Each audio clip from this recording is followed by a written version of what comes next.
Hello, everyone. Now, before we get into specific things with this channel, we need to lay some of the groundwork, chiefly being defining what game design is. And to do so, we must first define design itself. Now, before we get into it, just want to disclaim this as well. I'm not a professional or anything, I'm just a guy who decided to hop onto YouTube, so, you know. Anyways, the definition of design. It isn't exactly concrete. Many online definitions will talk about concepting and proposals. However, the way I see it, and the definition we'll be using going forward is, the practical application of psychological manipulation. I know this sounds bad, but that isn't the case, hear me out. Really, a designer utilizes a wide variety of skills to create and improve things in whatever way they can. The purpose of design is to elicit a specific response from that which interacts with the design thing. Here's some examples. Clothing design. Make things comfortable to wear and aesthetically pleasing. Architecture. Make buildings structurally sound and nice to look at. Interior design.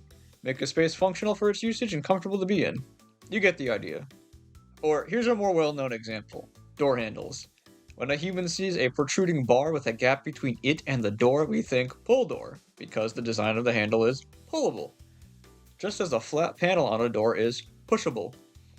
Both of these things harken to how the hand interacts with the handle, so a good door is one whose design lets us know how to interact with it just by looking at it. Anyways, this is what design is all about. Crafting things to trick our brains into doing the right stuff and making life more optimized and enjoyable overall. Also, when I say it's psychological manipulation, that's not to make it sound evil. It's to say that much of what the practice of design taps into is mental stuff in our brain we're not immediately aware of.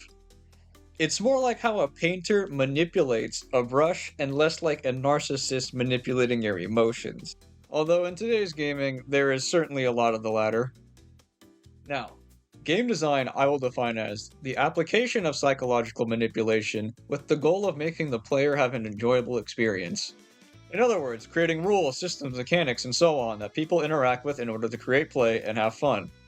This isn't exclusive to video games, by the way. You can apply game design concepts into any part of life. That's the beauty of it. But what makes game design unique from other types of design is that games are designed for play.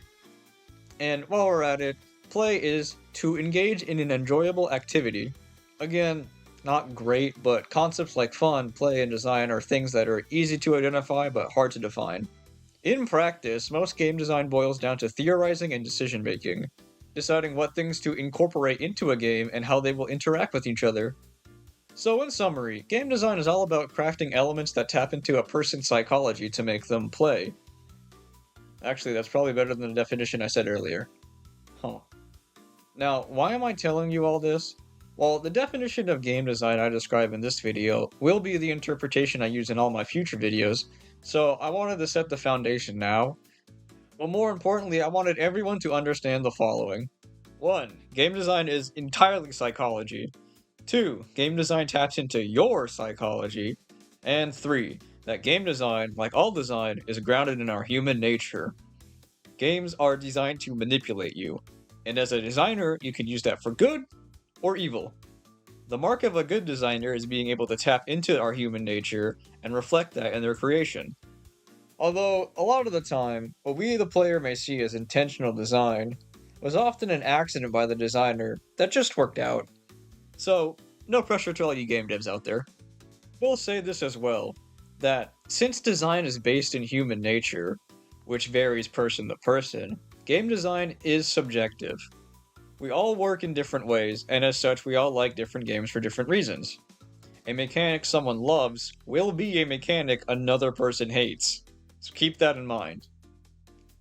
That's all for this video. See y'all in the next one and stay gaming.